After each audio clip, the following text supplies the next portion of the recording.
আউযু বিল্লাহি মিনাশ শাইতানির রাজিম। বিসমিল্লাহির রহমানির রহিম।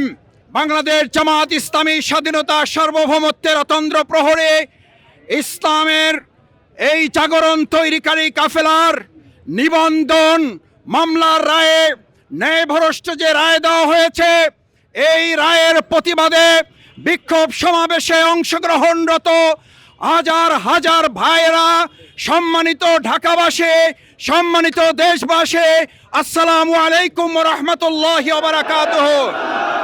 সংগ্রামী ঢাকাবাসী ভাই এবং বন্ধুগণ, আপনারা জানেন বাংলাদেশ জামাত ইসলামী বাংলাদেশের স্বাধীনতা সার্বভৌমত্ব ইসলামের ভিত্তিতে ন্যায় ইনসাফের একটি রাষ্ট্র প্রতিষ্ঠার জন্য আন্দোলন সংগ্রাম করে আসছে।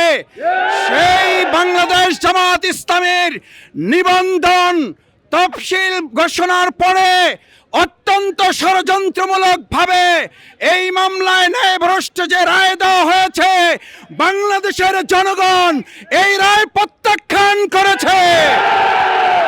জনগণ তাদের জীবন বাজি রেখে এই রায়কে প্রত্যাখ্যান করে আগামী দিনে এই জনগণের আন্দোলনের মধ্য দিয়ে পুনরায় এই রায়কে ফিরিয়ে নিয়ে আসা হবে। বাংলাদেশ জামাত ইসলামীর অপরাধ কি? আজ ঢাকাবাসীর বিবেকের কাছে, দেশবাসীর বিবেকের কাছে জানতে চাই।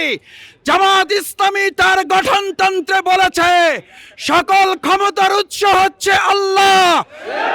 এই কথা যারা মানে না তাদের নিবন্ধন আমাদের দরকার নেই।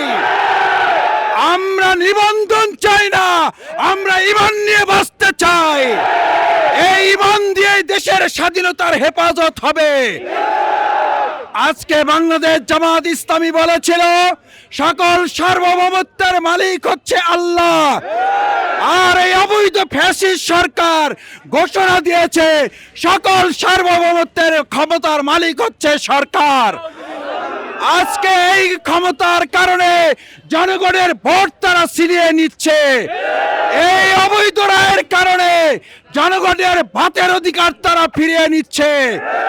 জনগণের ক্ষমতাকে সার্বভৌমত্বের মালিক সরকার হয়ে যাওয়ার কারণে ব্যাংক ডাকাতি হয়ে গেছে, শেয়ার বাজার শেষ হয়ে গেছে, ব্যাংকের মালিক এখন ছাত্রলীগের ইউনিটের সভাপতিরা হয়ে গেছে।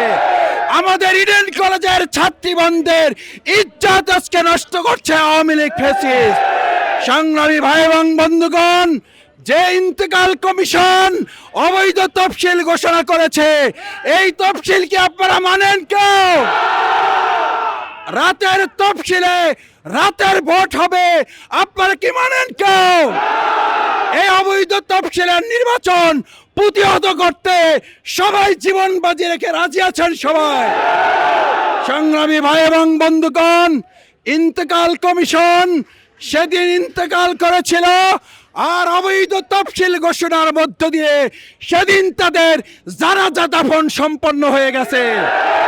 এই জানাজা দাফন হওয়া ইন্তেকাল কমিশন দিয়ে বাংলাদেশের জনগণের কোনো ভোট হতে পারে না।